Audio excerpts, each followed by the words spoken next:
Hello friends and welcome back to a new video. If this is your first time here, my name is Miriam. I am so glad that you are here, and today we will be talking about one of my new all-time favorite books, that is Wives and Daughters by Elizabeth Gaskell.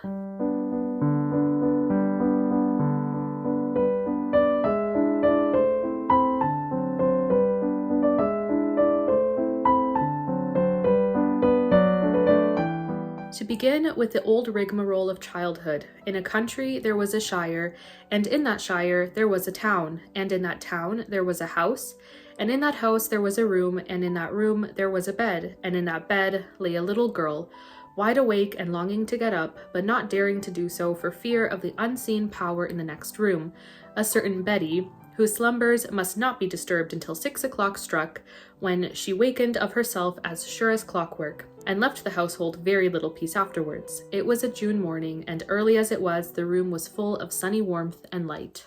And that is how this wonderful piece of fiction opens. The very first paragraph, it just sets the scene for the wonderful story that this book is. It is just coziness and a perfect read for spring and summer.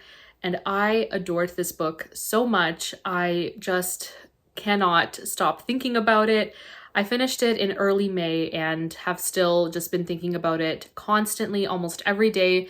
These characters come to mind, and this book was just wonderful. And even though I'm saying this is a book review, it will probably be more of a book gush, where I just talk about how much I love these characters because I can't help it. And I am not the most analytical of readers, and I'm sure there are a lot of things that I didn't pick up on, a lot of things that are, I guess, more relevant to the historical context of the time, with this book being set just before the Reform Bill of 1832. There is context to a lot of what happens in the story that I may just not have picked up on. But this book was a wonderful, wonderful story, a very, very fascinating portrayal of family life in a very, very cozy little English village, and I am just so excited to talk about it. I read Wives and Daughters over the months of April and part of May, and I buddy read it with my lovely friend Madeline from Cozy Cottage Chapters. Please do go check her channel out. She loves to read a lot of classics as well, and just has such a wonderful, wonderful presence here on BookTube. And again, please do check her out. Her channel is linked below.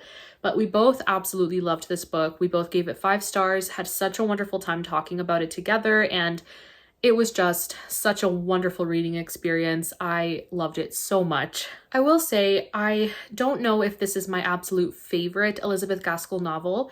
Elizabeth Gaskell is my favorite Victorian writer, but I cannot decide which of her works is my top favorite. I love North and South, I love Sylvia's Lovers, I love Ruth, and when I finished those 3 books, I felt this overwhelming joy and adoration for them, and I felt the exact same thing finishing this book as well.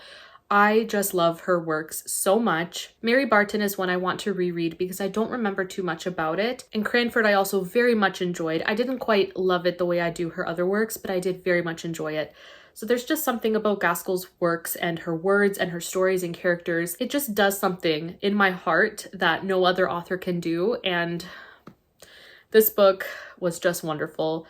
And I feel like Molly and Roger and Mr. Gibson and even Cynthia are, real people. Yes, they're fictional characters, but I do love them so, so much. So this book is really about Molly Gibson. She is a young girl at the very start of the book, and it's kind of a coming of age story as she grows up, and she lives with her father, Mr. Gibson, who is the doctor in this town of Hollingford, which Gaskell based kind of on the city that she grew up in, the English town that she grew up in. And Molly grows up with her father, and as she's grown up and over a few chapters becomes a young woman, he realizes that she doesn't really have a mother figure to look up to, and he believes that the best thing would be for him to remarry, and that is exactly what he does. And so we have a little bit of a Cinderella, I guess, vibe, if you will, going on there as he remarries this woman, and she has a daughter named Cynthia. So we get the interactions of Molly and her stepmother as well as her stepsister. And so it really is Molly's story. It is a story of her kind of dealing with living in a blended sort of family, and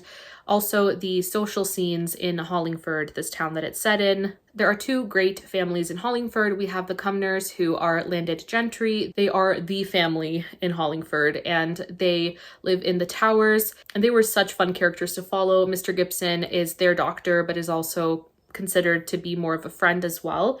And there are many moments that we spent at the Towers where the Cumnors live. And we also have the Hamleys, Squire Hamley and Mrs. Hamley, and they have two sons. And Molly does spend quite a bit of time with the Hamleys as well. She becomes very close to the Squire and Mrs. Hamley. They kind of look at her as like a surrogate daughter, and she develops a bit of a sister-like relationship with Roger and Osborne, their two sons. And the Hamleys were just such a wonderful family to read about. I love the way that Gaskell portrayed them as well. They aren't as wealthy as the Cumnors, but they are an old family in terms of their name and the history of their family within this town. And so we have this sort of domestic story of Molly's interactions with these people and all of the various things that happen in a provincial town. And the subtitle of the story is actually An Everyday Story. And it really is just that. It is a wonderful, wonderful story, but there are so many things going on just under the surface, and it is just wonderful. I'm not always a big fan of coming of age stories, but the way that it happens in Molly's life is just wonderful. I love, love, love her development, and she was just such a wonderful character. I really appreciate that she wasn't portrayed as, like a goody two-shoes, perfect little angel.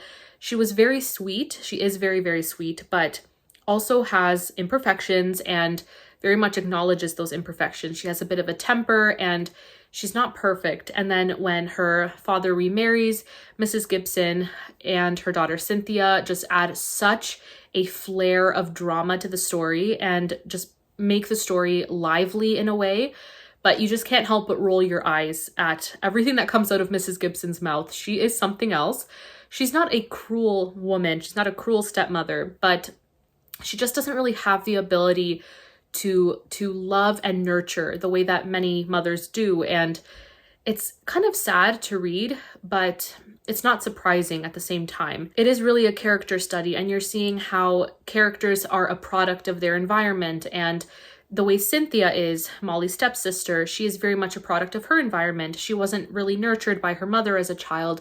She ends up going to school in France and then returning, and you see how she has this pain that she can't express in words, but she uses people around her and will lead men on without really caring for the repercussions and caring for the kind of emotional damage that she can cause. And she knows that what she's doing is wrong. She's very self-aware. Just the way that Gaskell explores these characters and their psyche is fascinating and wonderful. And I loved every moment of this book. And I want to reread it. I just want to reread it and really pay attention to the little nuances and every little thing that Cynthia and Mrs. Gibson in particular say, because there's just so much more beneath the surface.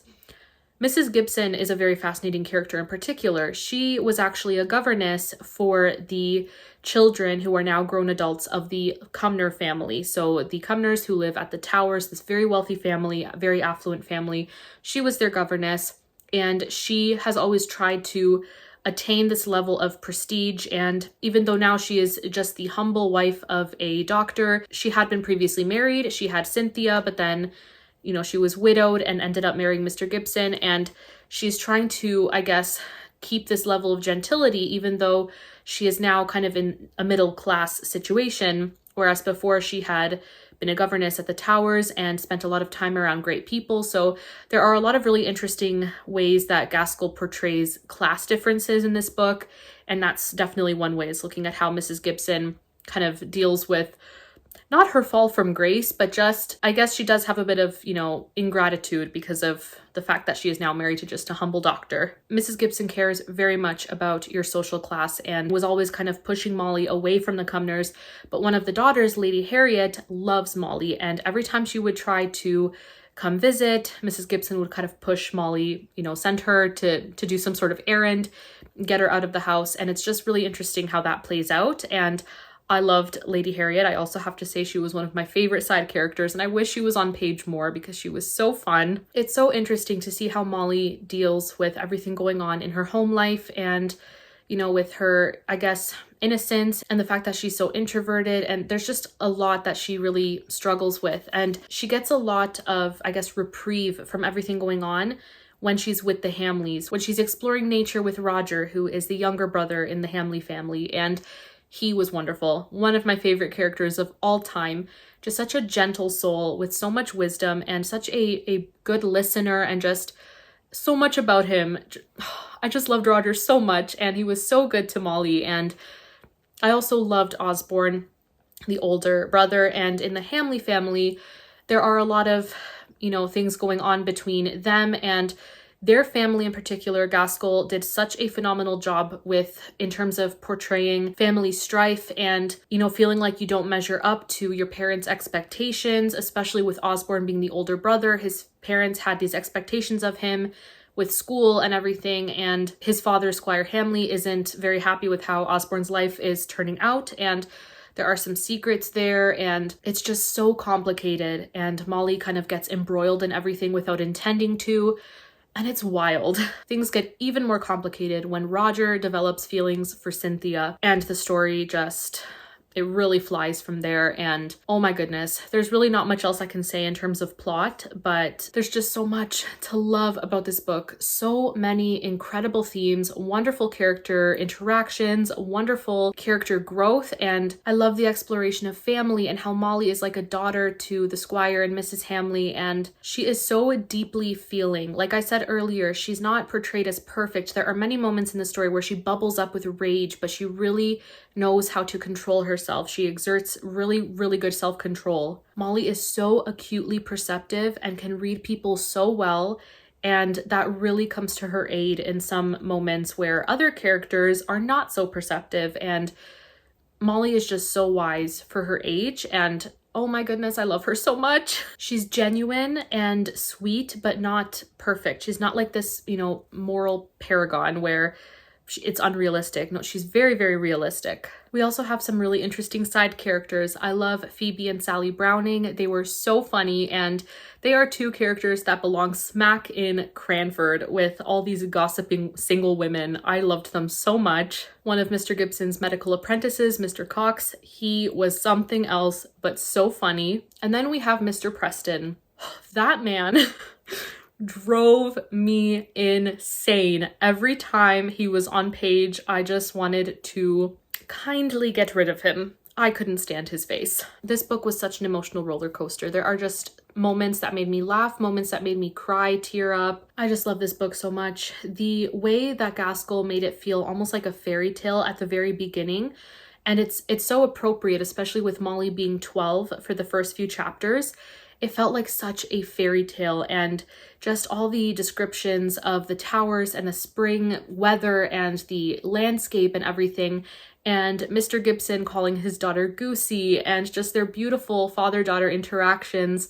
It felt so precious and wholesome, but as the story progresses, we really get into a meatier kind of tale, and it's very much a realistic story. It is not at all like a fairy tale, but just that initial little bit is it's so wonderful. Every page is wonderful. And this book was actually released serially by the Cornhill magazine. It was released from August of 1864 to September of 1866, and sadly Elizabeth Gaskell passed away before she could finish it.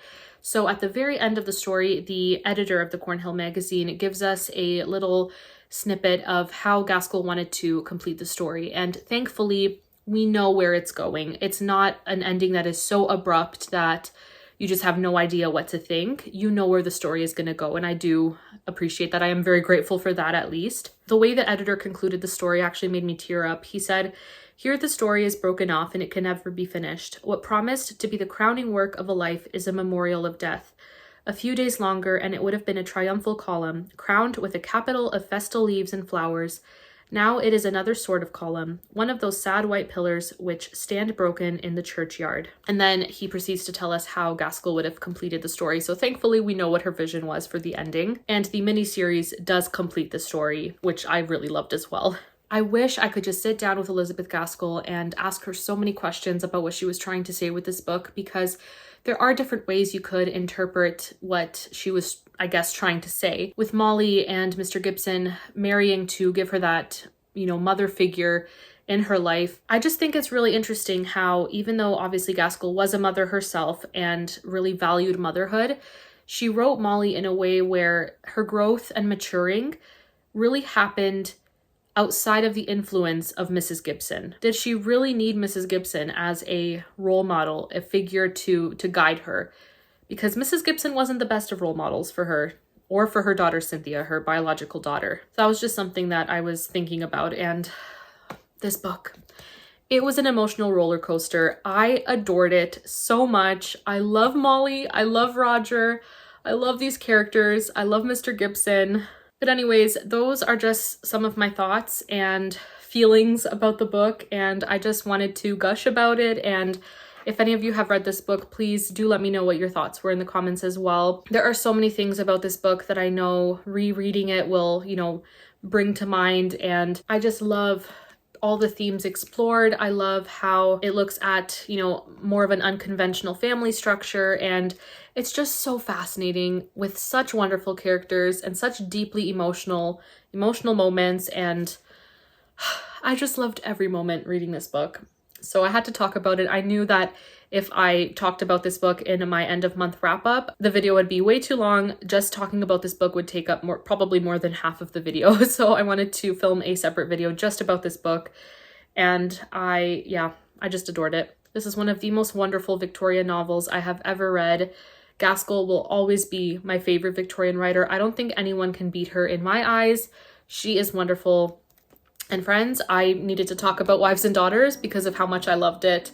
But that is it for this book review, book gush, whatever you want to call it. Please do continue chatting with me in the comments below about this book if you have read it. Even though this book is very long, I do think it's a great place to start with Gaskell if you haven't read anything by her. It is very accessible, very easy to read, and it's just wonderful. But friends, that is it for this video. Thank you so much for watching, and I'll see you in my next one. Bye.